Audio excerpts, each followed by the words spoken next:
Alors, je continue sur la discussion que nous avons eue hier dans le cadre de cette nouvelle session, cette nouvelle saison des Cafés Philo McDo, qui commence avec le déconfinement, avec l'ouverture du flunch, la réouverture du flunch de Beaubourg, notamment, pas seulement.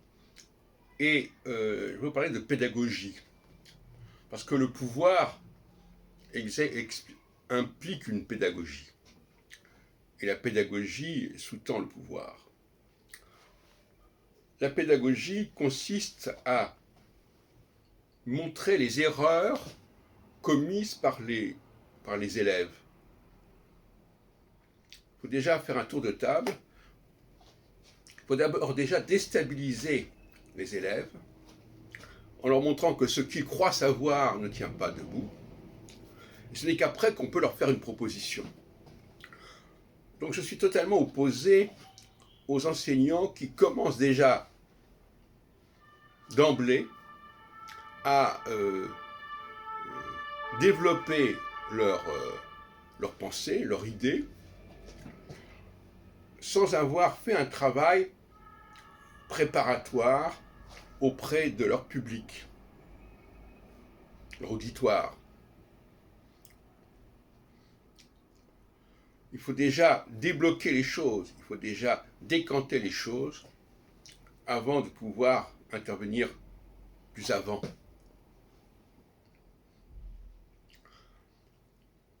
C'est pour ça que dans les cafés philo au McDo, je fais d'abord parler les personnes, je leur pose des questions, avant même de faire quoi que ce soit, avant même de proposer quelque chose. C'est comme ça qu'à mon avis, il faut travailler, à la fois dans le domaine de l'enseignement, à la fois dans le domaine du pouvoir. Et il faut montrer que ça ne va pas. Il faut montrer que ça ne fonctionne pas, que ça ne tient pas debout. Et à ce moment-là, va venir une proposition, une solution. Mais la solution, la notion même de solution, prouve qu'il y a un problème. C'est-à-dire qu'on a posé un problème. Si on n'a pas posé un problème, on ne peut pas proposer une solution. Quelqu'un qui propose une solution alors que le problème n'a pas été posé, ça ne tient pas debout, évidemment.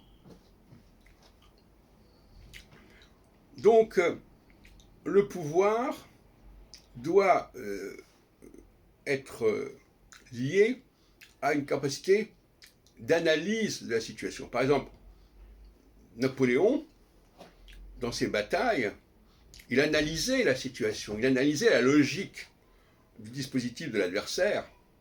Il en voyait la cohérence, mais aussi les failles. Et à ce moment-là, il pouvait intervenir. Quelqu'un qui voudrait engager une bataille sans avoir analysé clairement et lucidement les forces adverses, ça ne fait pas sens. C'est pour cela que le jupitérien, celui qui exerce le pouvoir, doit être doté d'un esprit critique très puissant, très développé. Ça correspond d'ailleurs à l'uranien, puisque j'ai montré que ce qu'on disait sur Uranus, c'était en fin de compte valable pour Jupiter, c'était même la projection de l'archétype jupitérien sur une planète qui n'a pas de sens au niveau astrologique, qui est simplement un support, si on peut dire. Eh bien, oui, il faut allier l'intelligence critique, l'intelligence analytique, avec la capacité de proposition et d'entraînement. Et c'est vrai dans tous les domaines. Ce qu'on appelle une approche préalable, un travail préparatoire, que ce soit dans le domaine de l'armée ou dans le domaine pédagogique.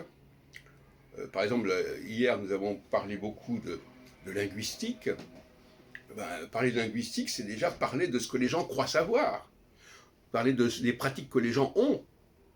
C'est pas de